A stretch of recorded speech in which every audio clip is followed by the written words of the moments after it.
Bonjour et bienvenue à l'émission D'autres chemins sur les ondes de CKRL 89.1 à Québec. Mon nom est Florence Garneau et je serai avec vous pour la prochaine heure. Dans ce magazine culturel, nous irons à la rencontre d'invités du domaine de l'édition, autant auteurs qu'éditeurs, des conférenciers, des consultants dans le domaine de la santé, du mieux-être et du domaine artistique. Nous parlerons des chemins qu'ils ont parcourus, des défis rencontrés, parfois d'épreuves, et surtout des clés pour se dépasser, surmonter et donner le meilleur d'eux au travers de leurs activités. Aujourd'hui, nous recevons Marc Breton, athlète paralympique en cyclisme, conférencier et co-animateur dans une autre station de radio de Lévis. Et Jérôme Fachon, auteur de 2 livres, Le petit guide de ma renaissance aux éditions de la francophonie et Être heureux, passer du quoi faire au comment faire, et conférencier et enseignant de son métier au Cégep Limoilou. Alors, je débute avec M. Fachon. Bienvenue à l'émission. Merci, bonjour. Bonjour. J'aimerais savoir, vous venez de l'extérieur, du Pas-de-Calais, dans le nord de la France. Alors, quel est l'élément qui a fait qu'un beau jour, vous vous dites, je déménage mes pénates dans la belle région de Québec? En fait, ça a été un petit peu un concours de circonstances. Il y a une occasion qui s'est présentée et une annonce qui demandait donc un ingénieur, un groupe industriel qui demandait un ingénieur pour une mission de 10 mois au Québec. J'ai vu passer l'annonce dans mon bureau et je me suis dit pourquoi pas. Et j'ai répondu avec la même conviction qu'on achète un 649 parce que la cagnotte est de 50 millions. Et je suis allé, soyons fous, pourquoi pas. Et de fil en aiguille, donc ça a pris quand même pas mal de temps parce qu'il y avait eu beaucoup de demandes. Et je suis arrivé ici au Québec. En 2003 En 2003. Et ça devait être donc une mission, mais une mission de 10 mois. Voilà, mais la personne, je dirais le président des filiales, qui était ici au Québec, a donné sa démission. Ce qui fait qu'en fait, les Français m'ont demandé, est-ce que tu accepterais de t'installer au Québec? Et c'est comme ça que l'aventure a commencé. Alors ça, déjà, un premier grand dépassement. Oui. Le fait de dire oui, le fait d'être devant une situation extrêmement, je dirais, quasiment improbable, et qui aurait vraiment bouleversé toute l'organisation de ma vie, et de dire pourquoi pas. Et wow, vous êtes bien constant, on va le voir au fil de l'émission. Donc, vous avez une formation d'ingénieur en génie civil, et depuis 2012, vous êtes enseignant au Cégep de Limoilou, oui, au département du génie civil. Ces cours, est-ce qu'ils s'adressent aux jeunes ou des adultes? Puis, étant donné que vous avez quand même une philosophie autre, est-ce que ça rejaillit dans vos cours, dans les cours que vous donnez? Oui, parce que, alors c'est des cours effectivement qui s'adressent à des jeunes du Cégep, et je donne également des cours en formation continue. Et oui, la philosophie transparaît parce qu'il y a un souci de transmission de messages. C'est-à-dire que quand on transmet une idée, elle est très claire dans notre tête. Enfin, il faut même espérer qu'elle soit claire dans notre tête déjà. Il faut qu'elle soit claire pour pouvoir, je dirais, y mettre des mots. Mais toujours se poser la question, est-ce que le message qui est reçu est le même que celui que je voulais transmettre? Oh, wow. Donc toujours se poser la question parce qu'on perçoit les messages en fonction de notre personnalité. C'est-à-dire que je peux très bien dire quelque chose à quelqu'un qui pour moi a un sens particulier, et l'autre personne, en fonction de son vécu, de sa personnalité, peut très bien capter un message complètement différent. Et c'est toujours ce souci qu'il faut avoir. C'est-à-dire le souci, je dirais la chose qu'il faut veiller, c'est pas de transmettre ce qu'on veut transmettre, c'est de s'assurer que c'est reçu de la façon dont on souhaite que ce soit reçu. C'est ça qui est le plus important. Toujours se poser la question de savoir comment l'autre va le percevoir. Comment vulgariser pour que l'autre saisisse l'essence de ce que vous voulez dire. Et c'est pour ça que la vulgarisation, je dirais les métaphores, de prendre beaucoup d'images, aide justement à clarifier le message. Et ça, c'est pas toujours évident de se préoccuper de comment le message va être reçu, au lieu de se préoccuper de comment moi je veux le transmettre. Et wow, hein, c'est bien, hein? Oui, c'est avec mon autre invité, Marc Breton, qui acquiesce à ça et a la même philosophie. Parallèlement, vous avez écrit 2 livres, hein, qui sortent des études que vous avez faites. En fait, le premier livre, Le petit guide de ma renaissance, je dirais c'est le petit frère de passer du quoi faire au comment faire. Parce que j'ai changé d'éditeur, maintenant je suis aux éditions Atma International. Et en fait, pour pouvoir être édité chez eux, il a fallu que je réécrive le livre. Et donc en fait, je l'ai réécrit à 70%. C'est-à-dire que celui-ci, là... Mais c'est comme l'autre que vous avez réinventé avec l'être que vous êtes aujourd'hui. Voilà. OK, c'est... Donc je dirais, c'est une deuxième écriture, mais plus large et plus profonde, parce que j'avais vécu d'autres choses entre deux. Donc en fait, je dirais que ce livre-là, là, Être heureux, passer du quoi faire au comment faire, c'est le grand frère de l'autre. Et donc c'est une continuité, en fait. Avec qui vous êtes aujourd'hui. Voilà, oui. Ben oui, parce qu'en fait, Vous êtes devenu. il y a une conférence là que j'ai faite dernièrement, justement au salon, et dans cette conférence-là, j'ai abordé des sujets d'une manière que je n'aborde pas dans le livre, parce que le livre a été, je dirais, il a un peu plus d'1 an maintenant d'existence, mais entre-temps, il y a d'autres visions des choses qui m'apparaissent, d'autres expériences qui font qu'on peut encore mieux, je dirais, illustrer les situations qu'on veut transmettre, de façon à les vulgariser et à faire passer le message. Ça, c'est là qu'on voit à quel point que l'être humain on chemine tout le temps. Même des fois, de notre point de vue à nous, on peut sembler qu'on stagne, il me semble qu'on ne bouge pas extérieurement, des fois avec un projet concret, mais en dedans de nous, là, hein, ça frétille, il y a plein de choses qui se passent. C'est dans ces moments-là qu'on avance le plus. Oui, Justement, oui, merci. Quand on pense qu'on n'avance pas, là, c'est là qu'on Oui, avance. c'est justement. Puis remettre en question toujours son jugement. Ne jamais partir du principe qu'on a un jugement, je dirais, fixe et définitif. C'est-à-dire toujours se remettre en question sur est-ce que j'ai bien compris la situation, est-ce que j'ai bien perçu ça, est-ce que j'ai bien interprété certaines situations. Donc toujours se remettre en question, je dirais, pour affûter et affiner notre point de vue sur les événements. Et puis nous, on s'est rencontrés au Salon international du mieux-être, où j'ai manqué votre conférence. Alors le thème de votre... Oh, c'est terrible, hein? Je suis allée voir Jean-Paul Bidon. Je suis allée juste un dimanche après-midi. Je suis allée à la dernière minute, excusez-moi. Alors, mais là, je vous ai tout seul ici, là, avec les auditeurs, c'est encore mieux, je pense. Alors, parlez-nous de cette conférence que vous avez donnée, toujours en lien avec votre livre. Oui. Avec d'autres, avec des exemples concrets. Ben oui, en fait, c'est un peu comme à l'image du livre, je dirais, je propose des points de vue différents. C'est-à-dire qu'en fait, j'invite les gens à avoir une réflexion différente sur les choses en fonction d'un point de vue différent. Donc je propose un regard différent sur les choses pour essayer que les gens puissent se dire « Tiens, c'est vrai, j'avais pas pensé que ça fonctionnait comme ça ou qu'on pouvait le voir comme ça. » Ça rejoint un petit peu des modes d'emploi. J'explique comment ça fonctionne de façon à ce qu'on puisse mieux agir sur les choses et non plus les subir. Et la conférence que j'ai faite... donc ça... Ou les rêver aussi, hein?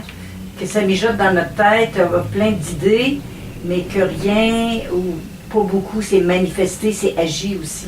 Oui, il faut mettre de l'ordre là-dedans. Il faut être aligné intérieurement, là, pensée, sentiment, volonté. Il faut mettre de l'ordre là-dedans. Oui. Et la conférence, en fait, s'intitulait « Le bonheur, une science inverse ».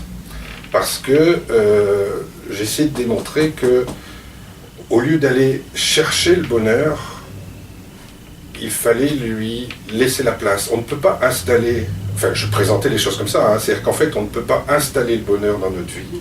Il faut que ce soit lui qui s'installe. Et toute cette réflexion a démarré d'une question que mon papa me posait souvent, qui était « Fils, à part tes problèmes, tout va bien ?» Et je lui répondais « Oui, tout va bien. » Ce qui fait que j'ai pris conscience que le bien-être ne peut s'installer dans notre vie que s'il a la place de s'installer. Donc en fait, le bien-être, c'est l'absence de la lourdeur des soucis. Je ne dis pas l'absence de soucis, parce qu'on ne peut pas tous les éliminer, mais c'est l'absence, je dirais, de l'impact qu'ils ont, de la lourdeur qu'ils ont sur notre vie. Et si à ce moment-là, on arrive avec un certain point de vue à les rendre plus légers, la vie devient également plus légère. Je crois qu'il faut faire le ménage un peu. Ah, il y a énormément de ménage à faire. Hein, parce que les choses qui nous bloquent, il y en a tellement de choses. Ah oui, alors c'est pour ça que dans la conférence, puis même dans le livre, je donne des outils justement pour alléger ces choses-là.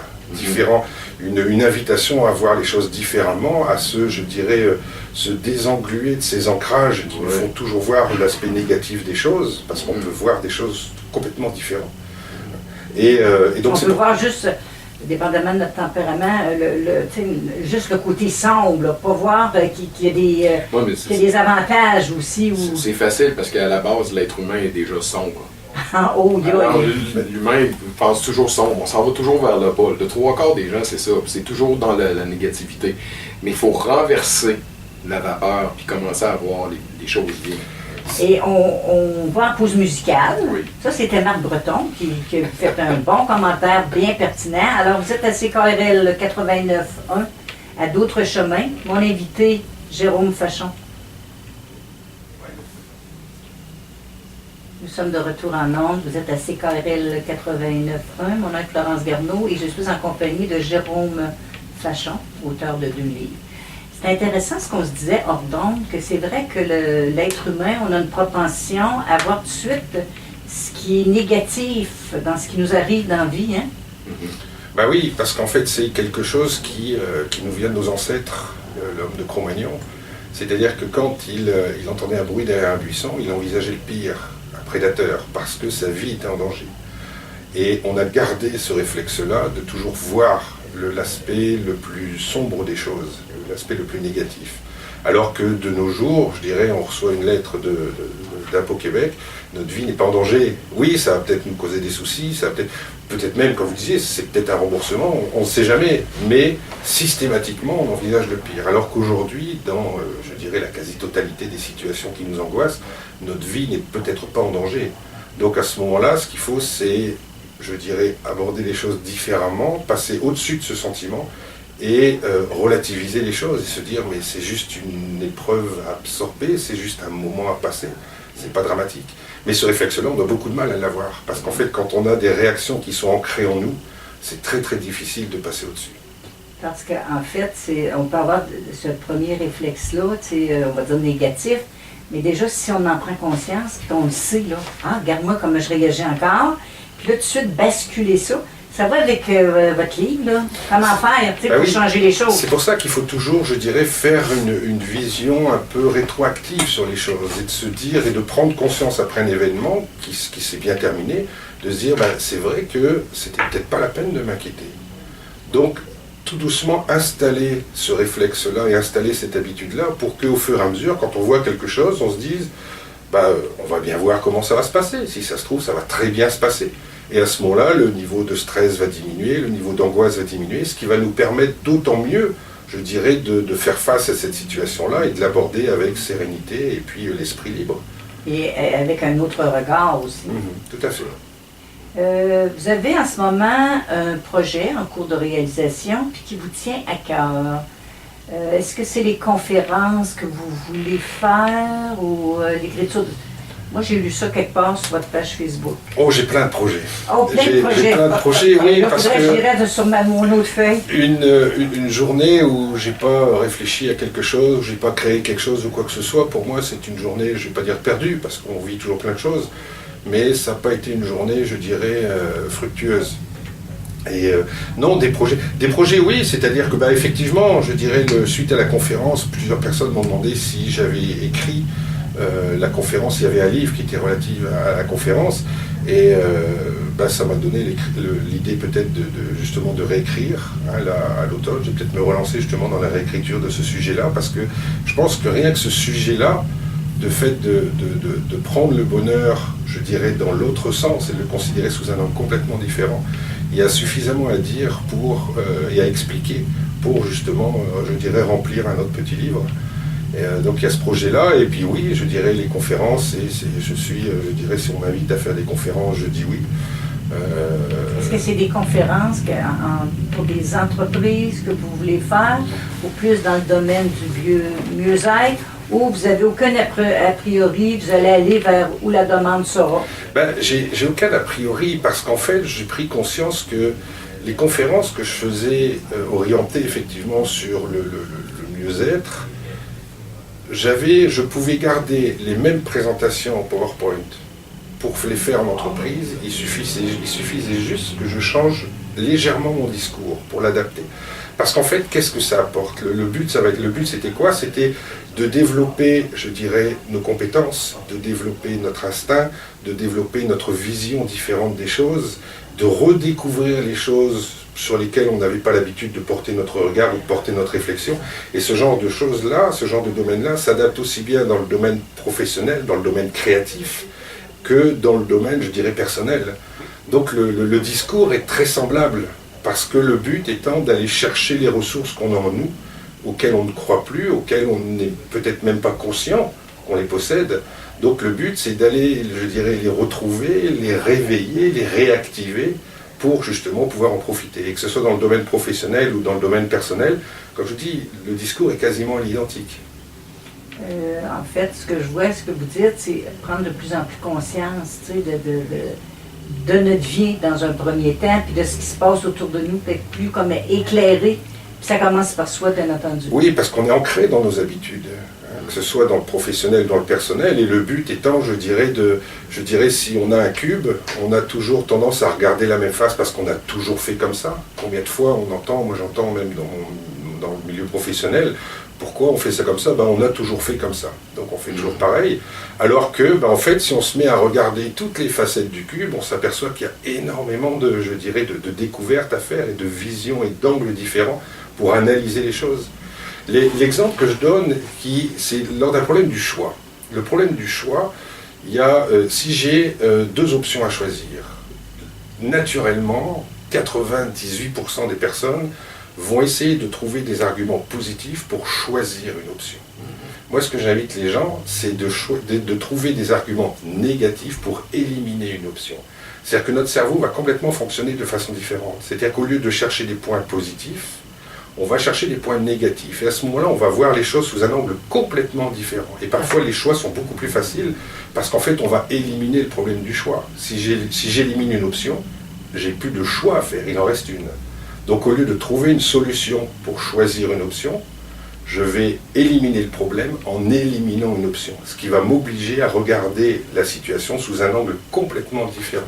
Et ça, on n'y pense pas assez souvent. Parce que faire un choix, justement, il y a toujours des points positifs qui nous plaisent, hein? Mais ceux qui sont à déloger, c'est pourquoi je ne le ferai pas. Ça, je trouve que vous amenez comme une révolution dans votre façon de penser. Ben, c'est logique. C'est ça. Souvent, les gens sont bloqués par ça. C'est-à-dire que c'est une logique tellement évidente, mais on n'y pense pas. On n'y pense pas. J'ai offert ce livre-là, donc quand il est sorti à ma maman, là, et ma maman m'a dit, mais c'est incroyable, tout ce que tu dis dedans, c'est tellement évident, alors qu'on n'y pense même pas. C'est ça. Donc c'est pour ça, c'est à la portée de tous. C'est tout simple. Je dirais, c'est inné en nous, toutes ces choses-là. Mais les habitudes ont pris le dessus et on ne se pose plus à cette question. La fameuse question, on dit, est-ce qu'il y aurait une autre façon de voir les choses? On ne prend plus le temps de faire ça. Les gens ont une pensée singulière. C'est dans cette voie-là. Ils pensent que c'est comme ça que ça se fait. Il faut que ça continue de fonctionner comme ça. Mais non. Pourtant, il y a tellement d'autres options, d'autres manières de faire. Ou alors de copier sur les autres. Les autres ont fait comme ça. Pourquoi ne pas se faire confiance? Ouais. Pourquoi ne pas se faire confiance? Puis, moi, je travaille beaucoup dans le sens avec les parents. Tu sais, des comportements de nos parents. Des fois, je me parle, puis je dis, sors de ce corps. Tu sais, je suis dans ma décision à prendre, puis j'agis, là, copie conforme à quelque chose du passé. Fait que là, je trouve ça intéressant aussi de faire stop à ça pour devenir soi-même tout le temps. Oui, Marc? C'est ça, c'est parce que moi, ce que je regarde, c'est ce qui nous a été enseigné par nos parents. Justement, ils ont une manière de faire. Oui. Et qui a marché jusqu'à une certaine limite, parce que ça nous a évolué, on est devenu en vie et tout. Par contre, je suis pas prêt à nécessairement reprendre le schéma de mes parents, parce que on a déjà fait tâter le chemin, on l'a fait, on l'a essayé. Pourquoi pas changer la manière? Parce qu'il y a une évolution qui s'est faite depuis le temps. On ne voit plus les choses de la même façon. Il n'y a plus rien qui est pareil là, maintenant. Les voitures sont plus pareilles, les routes sont changées, tout est changé. Alors il faut se réapproprier un peu, comme je dirais, un petit peu notre identité à le genre de vie qui est aujourd'hui. Notre identité, puis c'est ça que, merci Marc, puis c'est ça que vous proposez dans votre magnifique livre « Être heureux ». Passer du quoi faire au comment faire. Oui, parce qu'en fait, tout le monde sait quoi faire. Quand on se fait dire n'y pense plus, profite de la vie, prends soin de toi, lâche prise, le fameux lâcher prise. Et puis moi, ce que je trouve qui me rebelle un peu, aime-toi. Tu peux pas aimer les autres si tu t'aimes pas. Ben, dans la vie, on pense toujours à soi en premier de toute façon. Les autres passent toujours en deuxième. Alors ça aussi, c'est véhiculé. Attention à ça aussi. Hein? Ben parce que c'est pour ça, en fait, parce que on sait tous quoi faire. Le problème, c'est comment faire. Hein, l'exemple que je prends dans le livre, c'est quelqu'un qui est au fond d'un puits, qui voudrait s'en sortir. Si je lui dis, il veut, je dirais, quitter cette situation inconfortable, je lui dis, bah, sors du puits. Il dit, oui, mais ça m'aide pas, pourtant je t'ai dit quoi faire. Mais lui, ce qui l'intéresse, c'est qu'on lui explique comment on fait. Donc c'est pour ça, tout le monde sait quoi faire, mais comment on le fait concrètement pour que ce soit efficace. Comment agir, Ah oui. comment changer les choses. Parce qu'en fait, j'ai écrit là-dedans ce que j'aurais voulu qu'on m'explique quand j'en avais besoin. C'est pour ça que je suis allé à la recherche de comment ça marche et comment on fait. Parce que c'est ça qui est efficace. C'est comme ça qu'on peut agir et changer les choses. Et c'est ça que j'ai eu besoin à une époque de ma vie. Et j'ai dû le découvrir par moi-même. Ça m'a pris plusieurs dizaines d'années. Hein. Ça fait Puis là, vous en faites quasiment cadeau dans un magnifique livre Ah oui. qui est aux éditions Atma. Atma International. Et qu'on retrouve au Renaud-Bré aussi. Hein? Il est partout au Québec. Il est même partout. Il est au Québec, en France, en Suisse, en Belgique. Et ben oui, c'est parce que je me suis dit, pourquoi ne pas transmettre ça? Parce que ben, ça peut aider beaucoup de gens, quoi. Un beau livre, puis un beau sourire dessus, belle pochette toute blanche, écriture bien gros, être heureux. Ben oui, parce qu'il faut redémarrer la journée avec le sourire. C'est le livre qui permet de démarrer la journée avec le sourire. Et que du bonheur aujourd'hui de vous rencontrer, Jérôme Fachon. Merci, c'est très agréable d'être ici. Ben, merci beaucoup. Et puis aussi, est-ce que vous trouvez qu'il y a une belle vague qui existe aujourd'hui par rapport aux conférenciers? Beaucoup de gens veulent se raconter, veulent écrire des livres. On en a parlé un petit peu tout à l'heure hors d'onde. Comment voyez-vous ça, vous, de votre point de vue? Est-ce que des fois, c'est toujours comme... Là, je trouve qu'il y a une différence avec... C'est passer du quoi faire au comment faire. Pas pour moi, déjà, il y a comme une espèce d'évolution avec le livre que vous proposez aujourd'hui. Mais par rapport, en général, je vous pose la question. Je vais sûrement ne pas me faire des amis avec ce que je vais dire là. Mais il faut le dire, je dirais, on a la possibilité. On m'a offert un micro, tant pis, je l'utilise. C'est-à-dire que je pense, j'ai déjà écouté plusieurs conférences, j'ai assisté à plusieurs conférences et je trouve personnellement que le contenu est vide. Pourquoi vide? Parce qu'en fait, ce sont des belles paroles. C'est-à-dire que les gens qui viennent écouter les conférences se sentent valorisés, on leur apporte des solutions, entre guillemets, alors qu'il n'y a pas vraiment de solution toute faite. On leur apporte une solution, donc en fait ils ressortent de la conférence super boostés, super motivés et tout ça, c'est génial et tout. Et puis en fait, on s'aperçoit que 3, 4, 5, 6 mois après, il n'y a rien qui a changé dans leur vie. Moi, ça s'appelle ça la balloune a dégonflé. Oui, et à ce moment-là, ils se disent, je vais aller revoir cette personne-là parce que je me rappelle que ça m'avait fait du bien. Ouais. Mais ça n'avait rien changé. Non. Ça avait fait du bien simplement.